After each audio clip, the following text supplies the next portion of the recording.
My name is Elias Thorne, and I never thought I'd become a landowner, let alone a vengeful one. It all started when my eccentric great-uncle Harlan passed away last year. Harlan was a reclusive inventor who'd hoarded secrets like squirrels hoard nuts. His will left me his sprawling estate, 1,200 acres of prime land in the rolling hills of Northern California. I was a city boy, a software engineer from San Francisco, drowning in rent and ramen. This inheritance? It was my ticket out. I drove up to the property on a crisp autumn morning, GPS leading me through winding roads lined with oak trees. The air smelled of pine and possibility. But as I crested the final hill, my jaw dropped. What should have been wild, untouched acreage was a sea of manicured lawns, cookie-cutter McMansions, and white picket fences. A sign at the entrance read, "Welcome to Willow Creek Estates, a premier HOA community." HOA? Squatters?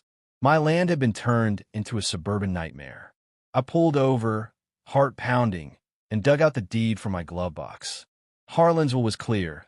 The entire 1,200 acres, including mineral rights, water access, and everything in between. But according to county records I'd skimmed, this community had been built 2 decades ago on what was supposedly leased land. Leased from whom? Harlan had never mentioned it. I marched to the HOA office, a pretentious clubhouse with a fountain spewing recycled water. Inside, Karen Waite, her name tag actually said Karen Whitaker, HOA president, greeted me with a saccharine smile that didn't reach her eyes. "Can I help you?" she asked, eyeing my rumpled jeans like they were a biohazard. "I'm Elias Thorne. This land belongs to me. My great-uncle Harlan owned it all." Her laugh was like nails on a chalkboard. "Oh, honey, that's ancient history. Willow Creek has been here for years. We pay our dues, maintain the property. If you think you can waltz in and claim it, you're mistaken." I showed her the deed. She waved it away. Leases, permits, eminent domain clauses, it's all sorted. Talk to our lawyers. That night, in a dingy motel nearby, I pored over documents.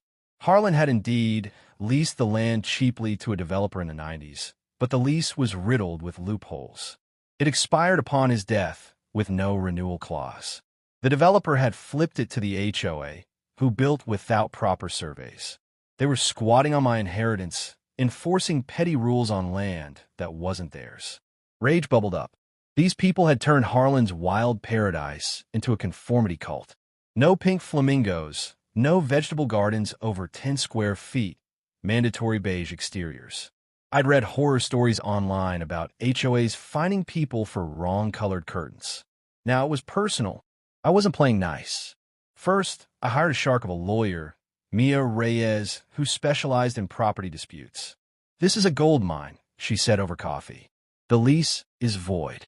We can evict them all." Eviction? For 300 homes? It'd take years, cost a fortune in court. No, I wanted revenge. Poetic, painful, and profitable. Step 1. Research.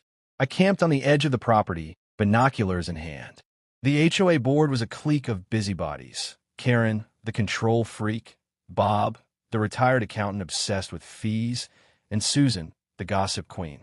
They held meetings where they nitpicked everything from mailbox heights to dog breeds.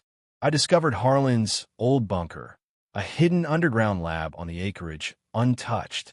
Inside, blueprints, gadgets, and notes about the land's quirks. Geothermal vents, underground springs, even a fault line. Harlan had mapped it all. Ideas sparked. The HOA's water came from a well on their side, but the aquifer fed from my undisputed section. I filed for water rights immediately. Mia got an injunction.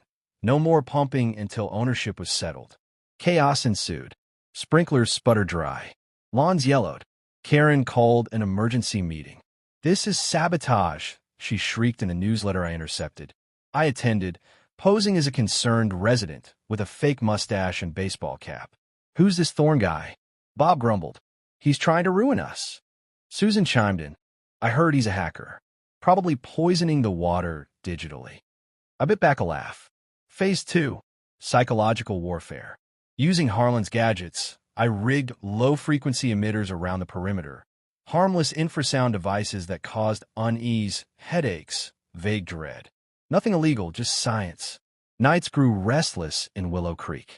Complaints flooded the HOA forum. Ghosts? Earthquakes?